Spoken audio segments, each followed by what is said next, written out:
1999 Maharashtra Legislative Assembly election. Assembly elections was held in Maharashtra, India in two phases on September 5, 1999 and September 11, 1999.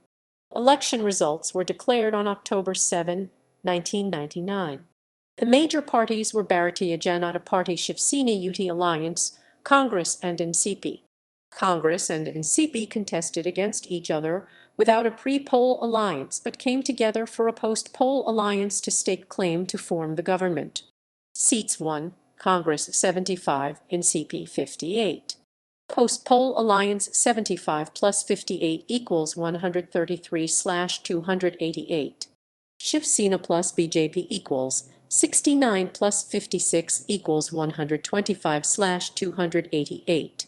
Vilasrao Deshmukh of Congress became Chief Minister, and in CPCA Chhagan Bhujbal became Deputy CM.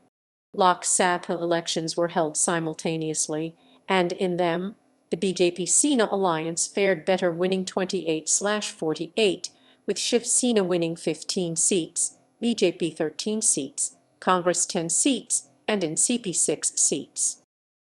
Results: region-wise breakup, alliance-wise results. References